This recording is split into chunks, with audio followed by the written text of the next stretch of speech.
I never thought I'd find myself in a situation like this, especially not at what was supposed to be one of the happiest days of our lives, our baby shower. My name's Mike, by the way, and I've been with my wife, Emily, for about 5 years now. We had our plans, our dreams, and most of all, I thought we had a pretty solid foundation. She was smart, ambitious, and I always believed she genuinely cared about us. But everything changed that day, and honestly, I don't think I'll ever see her the same way again. The day started off normal enough. My parents and her parents were here, friends came by, everyone was laughing, and we were all excited about the new baby. Emily looked beautiful, as always, and she was in her element, smiling, joking around, making sure everyone had a good time. We even had a cute little toast, and I remember feeling pretty proud of how everything was going. I was so caught up in the moment that I didn't notice the little signs that would eventually blow everything apart. It started with small things. Emily's phone kept buzzing nonstop, but she'd quickly hide it whenever I looked her way. There were little things, her suddenly being very secretive about where she was going, hurriedly sneaking out of the room or snapping her phone shut when I'd come close. I brushed it off at first, telling myself she was just posturing for the guests, or maybe she was anxious with all the attention. But deep down, I had this feeling that something wasn't right. Then, during the party, I noticed she was acting weird around her boss, Thomas. He was someone she'd been working with for a couple of years. A guy in his early 40s, smooth, confident, the kind of guy who always knew how to get what he wanted. I knew they'd been close at work, but I never really paid much attention until that day. Emily kept finding excuses to disappear and talk to him privately, and I saw the way she looked at him, flirty, maybe even a little desperate. It was subtle at first, but enough for me to feel a cold knot growing in my stomach. Later that evening, after everyone left and Emily was supposed to be winding down, I was cleaning up the kitchen when I saw her phone lying face down on the counter. I've never been the type to invade someone's privacy, but something about her behavior made me suspicious. I picked up her phone to put it away, and that's when I saw it. An incoming message from Thomas, but it wasn't just a work-related thing. It was flirty, downright suggestive, talking about how much they'd enjoy spending more time together, sneaking away for private moments. My heart dropped. I stared at the screen for a long second, trying to process what I'd just seen. That's when I decided I'd had enough. I needed to know the truth. I waited until she went to bed, then I unlocked her phone. I found pictures, an inappropriate selfie she'd taken with him, a string of texts that made it clear she was having an affair, maybe even more than that. My stomach twisted. I felt like I was punched in the gut and kicked while I was down. How could she do this? Especially now, when we were about to bring a child into this world. I've never felt so betrayed and empty in my life. That night I stared at her phone for hours, my mind racing, trying to make sense of it all. I told myself I'd confront her the next day, but honestly I already knew. The signs were there and now I had proof. I just didn't want to believe it. But as much as I wanted to deny what I saw, I knew this was only the beginning of something much worse. I was about to find out just how far Emily was willing to go and what that meant for us. The next morning, I woke up feeling like I'd been hit by a truck. My mind was racing over what I saw and what I needed to do. I kept staring at her phone, still heavy in my hand, like it might somehow jump up and scream at me if I looked away. I knew I couldn't keep pretending everything was okay, especially not now. I had to confront her, but I also needed a plan. I wasn't about to let her spin some bullshit story and walk all over me. Not after what I found. Emily was still sleeping, her face peaceful but innocent looking, like she hadn't done anything wrong. That made my stomach churn even more. I wanted to wake her up, to yell at her, to demand answers, but I knew that wouldn't help. I took a deep breath, trying to steady myself, and then I sat down on the bed next to her. I hesitated for a second, then decided I'd do this the right way, hard but fair. I needed her to face what she'd done. When she finally opened her eyes, I could see that look in her eyes, like she already knew what was coming. I didn't waste time with small talk. I pulled out her phone and showed her the messages, the pictures, everything I'd discovered. Her face immediately turned sour, her eyes narrowing with that bitchy attitude she sometimes had when she was caught. She scoffed, rolling her eyes, and said, "Oh, come on, Mike. You're overreacting, that's nothing, it's just a stupid flirt, it meant nothing." Her voice was dismissive, almost like she was annoyed I was making such a big deal out of it. I felt my blood boil. How could she be so callous? I told her I knew she'd been lying from the start, that I saw everything. That's when she started her typical bullshit, denying, twisting the story, saying I was paranoid, that Thomas was just a friend, that I was crazy for thinking she'd cheat on me. She said I was insecure, that I was reading too much into her interactions. But I had seen the texts, the pictures. How could she deny what was right in front of her face? She sat there, blinking, acting like she didn't care. That's when I saw the real her, the bitchy, manipulative side I never really wanted to see. She was trying to gaslight me, making me doubt myself, telling me I was jealous, insecure, that I should trust her. But I didn't trust her anymore. Not after seeing how she lied so fluently, how she dismissed my feelings like they were nothing. It was like she was trying to make me feel guilty for catching her cheating. That's the moment I realized I was dealing with someone who cared about herself more than she cared about us. I remember feeling so many things all at once: anger, heartbreak, disgust. I felt betrayed, not just by her, but by the person I thought I knew. I asked her how long she'd been lying, how long she'd been sneaking around behind my back. Her answer was dismissive, like she thought I was just some insecure fool. She said she was stressed, that it was just sex and that it meant nothing, that she was sorry but she refused to cut contact with Thomas. She even had the nerve to call me insecure for doubting her. That's when I lost it. I told her I'd had enough, that I wasn't going to stay and be a doormat anymore. I told her I was done with her lies, done with the cheating, and done with the disrespect. How could she just brush this off as if it was nothing? She called me crazy, jealous, and for a moment I thought she might try to manipulate her way out of it, but I wasn't going to let her. I told her I needed time to think and that I was done trusting her completely. I grabbed my stuff, left the room, and went for a walk around the block, trying to clear my head, trying to breathe. That was only the beginning, though. I knew the worst part was still coming. I didn't want to believe it, but deep down I knew she'd been lying for a long time. Maybe even before the baby shower. I kept replaying everything: her secretive behavior, her sneaking out, the way she looked at Thomas. It was like a puzzle I didn't want to put together, but I had no choice. I had just uncovered a side of her I never wanted to see, and it left me feeling empty, broken, and furious. I knew I had to decide what to do next, but I also knew this wasn't going to be easy. Nothing about this was, really. After that morning, everything felt different. I was numb, walking around in a daze, trying to process what I'd just uncovered. I kept asking myself how I missed all the signs, how I was so blind, or maybe just too naive, to see what she was really doing behind my back. Emily came out of the bedroom later, trying to act normal, like nothing had happened. She was bitchy, snapping at me over small things, trying to brush off my questions with more lies. She kept insisting I was overreacting, that I was making a mountain out of a molehill, as if her betrayal was just a tiny mistake she could brush away. Honestly, I felt like I was losing my mind. I kept replaying every moment: her flirtatious glances, her secretive texts, the way she'd hurriedly hide her phone when I got close. I was mad at myself for not noticing sooner, but mostly I was furious at her for the way she was acting now. Like she didn't care that she'd just betrayed me, that she'd been sneaking around behind my back, possibly cheating with her boss during what was supposed to be one of the happiest days of our lives. I decided I couldn't stay in the same house with her without some kind of plan. I had to act, but I also didn't want to do anything rash. I wanted to catch her in the act if she was still screwing around, or at least get more proof. So I started tailing her. That's when the game of cat and mouse began. I was watching her every move, checking her phone, following her when she went out. The more I watched, the more I saw how she continued her lies, trying to keep her affair under wraps, thinking she was so clever. But I wasn't going to let her get away with it. One night, I followed her to a hotel downtown. I parked a block away, watching her sneak inside. The moment I saw her go into that room, I knew I had enough to make her face what she'd been doing.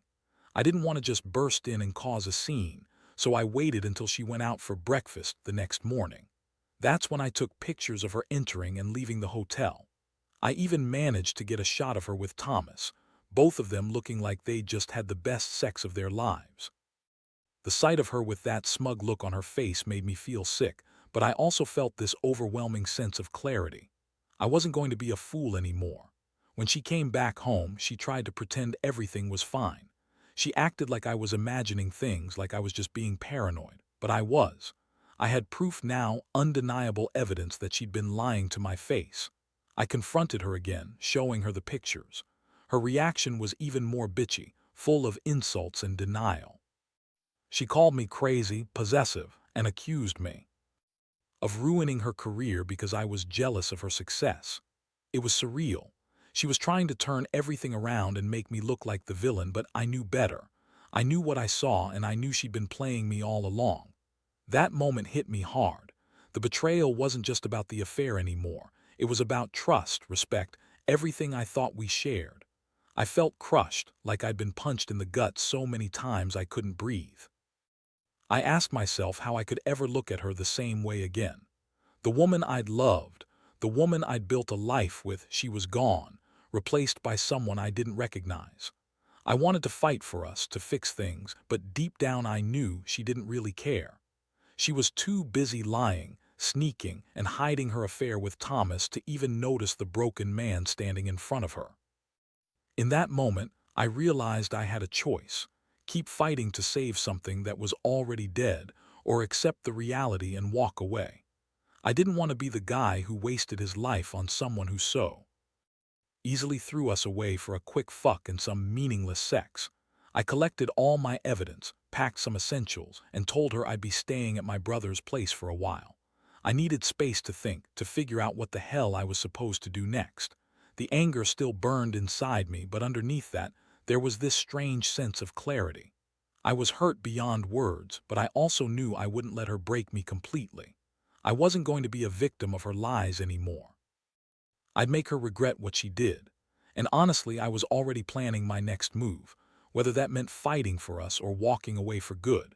Just knowing I had the proof now made me feel a little bit stronger, even if everything else felt like it was crumbling around me. The days that followed were a blur of emotion.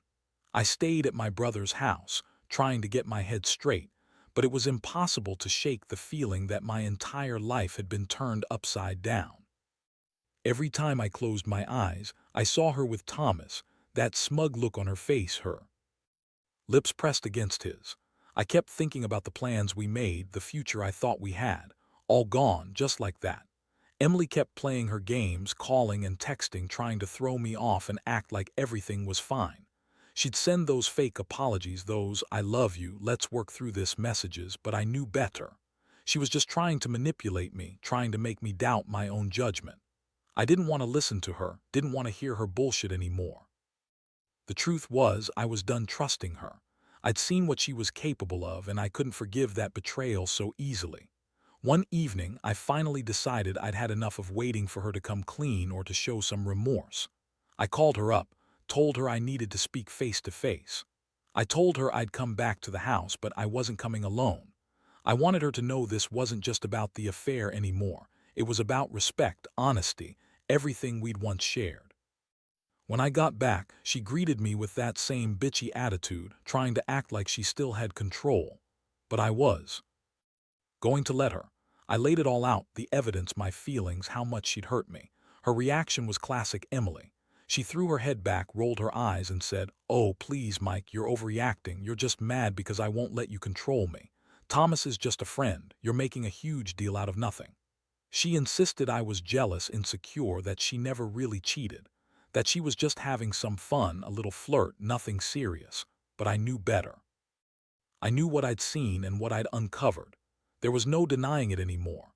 I pushed her on it, asked if she was still seeing him, if she was planning to keep sneaking around. That's when she got bitchy in full force. She snapped at me, called me possessive and paranoid, and then threw in some nasty insults about how I wasn't enough, how she was bored, and that I was holding her back. It was like she was trying to justify her actions, trying to make me feel guilty for catching her. But I was sick of her lies. I told her I didn't want to hear her excuses anymore, that I was done. Done with her bullshit and done with the idea of us pretending everything was fine. That night, I finally told her I was leaving. Not just for a few days, but permanently. I couldn't stay under the same roof with someone who could betray me so easily, who thought lying and cheating were just part of some game. I packed a bag, told her I'd only be gone for a little while, but I meant it. I needed space to breathe, to think about what I really wanted, whether to fight for us or to walk away for good. Some part of me still hoped she'd come to her senses, that she'd realize how badly she'd screwed up. But deep down, I knew that wasn't likely. Emily had always been the kind of girl who played her cards close, who lied her way out of problems, and who valued her own pleasure above everything else. Her bitchy attitude, her manipulative lies, they just confirmed what I'd already suspected.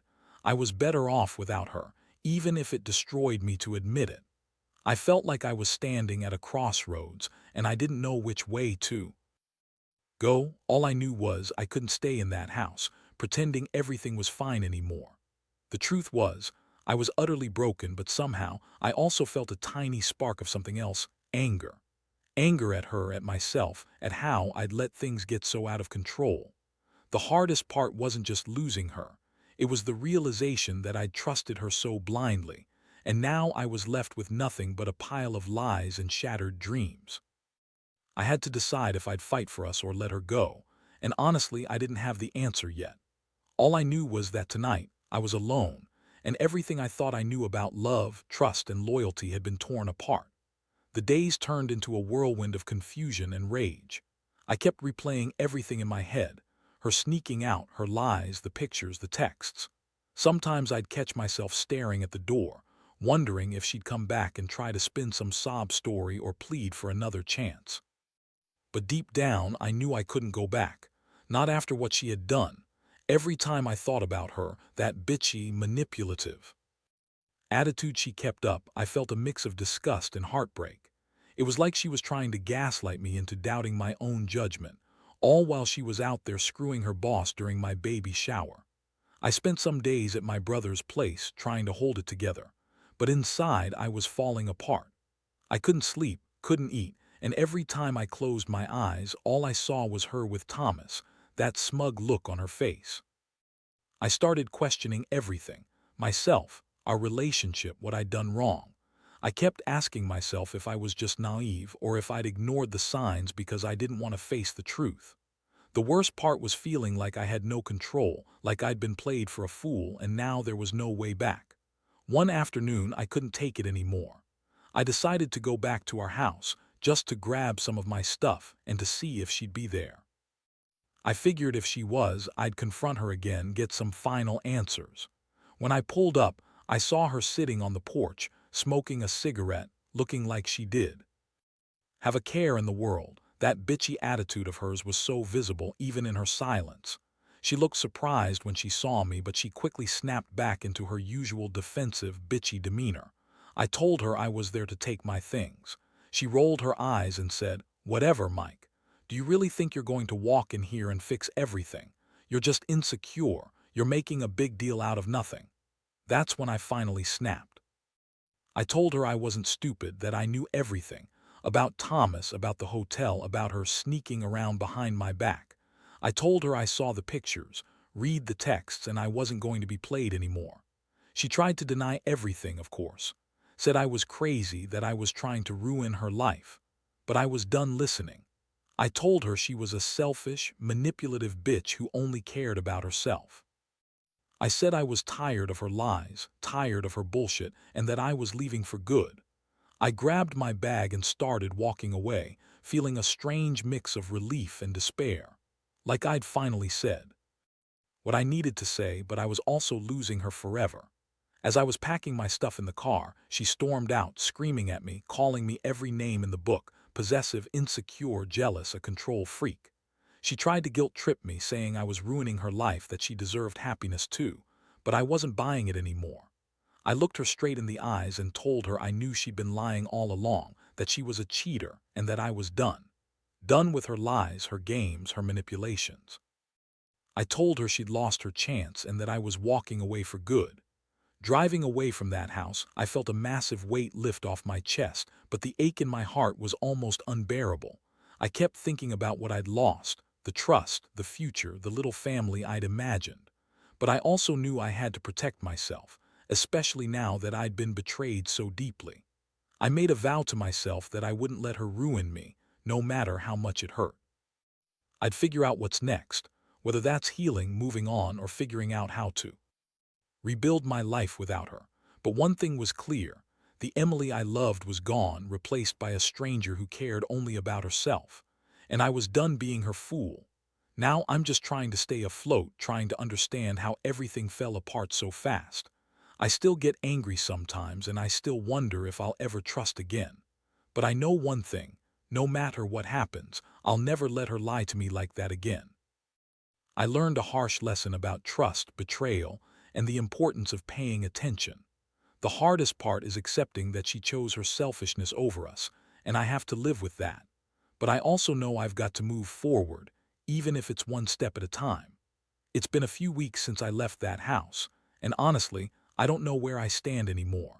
Some days I wake up feeling like I'm starting over, like I might finally be able to breathe again without her hovering over my shoulder. Other days, I'm hit with this crushing wave of sadness and anger, remembering all the little things I missed, all the signs I ignored, and how I trusted her with my life. It's a strange mix of relief and regret, like I lost someone I once loved and can't quite believe it's real. Every time I think about the betrayal, I get angry, at her, at myself, at the whole situation. But I also realize that holding onto that anger isn't doing me any favors. I have to accept what happened, face it head on, and try to move forward. I've learned that people can be surprisingly good at hiding who they really are, and sometimes the ones you love the most are the ones capable of the deepest betrayals. It's a brutal lesson, but one I can't ignore anymore. I've started focusing on myself, trying to rebuild what's been broken. I see a therapist now, talk through everything. My feelings, my anger, my heartbreak. It's painful, but it's necessary. I know I can't undo what's been done, but I can choose how to live with it. Every day is a step toward healing, even if some days feel like 2 steps back. I remind myself that I'm worth more than someone who lies and cheats, someone who dismisses my feelings like they're nothing. Looking back, I realize I was so blind in love that I ignored all the signs, her secretive phone, her sneaking out, her flirty behavior with Thomas. I was so eager to believe in us, in our future, that I ignored the warning signs that she was already gone. That's a hard truth to face, but it's also a lesson I won't forget. Trust is fragile, and once broken, it's almost impossible to put back together. But even in the rubble, I'm starting to see little sparks of hope for something better. I don't know what the future holds, and honestly, I don't have all the answers yet. But I do know that I will never let someone manipulate me or lie to my face again. I'll take my time to heal, to reflect, and to rebuild whatever parts of myself I lost along the way. I want to believe that someday, I'll find someone who truly cares, who respects me and values honesty. Until then, I'll keep moving forward, one step at a time, carrying the lessons I've learned from this painful experience. For anyone out there going through something similar, I'll just say this: trust your gut, even when it's hard. Don't be afraid to face the truth, no matter how ugly it might be. And most importantly, don't let anyone make you doubt your worth. You deserve honesty, respect, and love, nothing less. It hurts now, but time really does heal, and eventually the pain will lessen. Keep your head up and remember, you're stronger than you think.